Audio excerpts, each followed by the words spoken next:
স্বামীর নাম ধরে কি ডাকা জায়েজ? উত্তর, বিষয়টি সামাজিক রীতিনীতি, ভদ্রতা এবং প্রচলন এর উপর নির্ভরশীল। যে সমাজে এটিকে অসম্মানজনক মনে করা হয় না সেখানে তাতে আপত্তি নেই, কিন্তু যেখানে এটিকে সম্মানহানি ও বেয়াদবি মনে করা হয় সেখানে তা করা উচিত নয়। আমাদের ভারতবর্ষে উপমহাদেশে সাধারণত স্বামীর নাম ধরে ডাকাকে অসম্মানজনক ও বেয়াদবি মনে করা হয়। সুতরাং এখানে স্বামীকে নাম ধরে ডাকা উচিত নয়, কেননা স্ত্রীর কর্তব্য স্বামীর প্রতি সম্মান ও শ্রদ্ধাবোধ বজায় রাখা এবং এমন আচরণ না করা যাতে তার সম্মানহানি হয়, অন্যথায় তাদের মাঝে মনোমালিন্য এবং দাম্পত্য জীবনে কুপ্রভাব পড়তে পারে। তাছাড়া সাধারণত ভদ্রতা হলো মানুষকে এমন শব্দ প্রয়োগ সমর্থন করা যাতে সে খুশি হয়। বিশেষ করে দাম্পত্য জীবনে এটাই ভালোবাসার দাবি এবং অত্যন্ত গুরুত্বপূর্ণ বিষয়।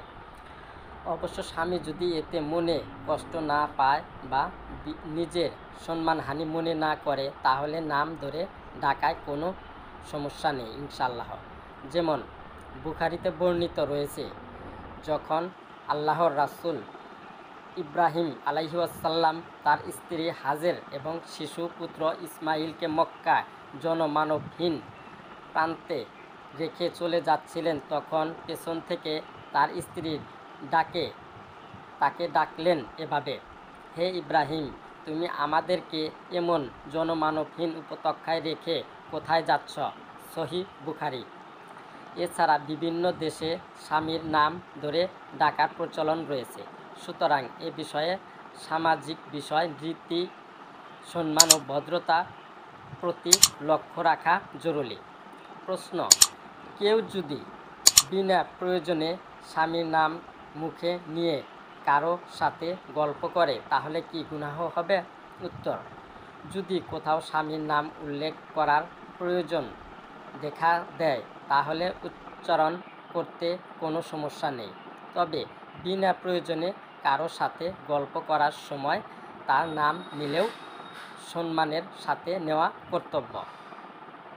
বারবার নাম উচ্চারণের ফলে মানুষের নিকট যেন তার প্রতি আপনার শ্রদ্ধাহীনতা প্রকাশ না পায়, সে দিকে খেয়াল রাখতে হবে।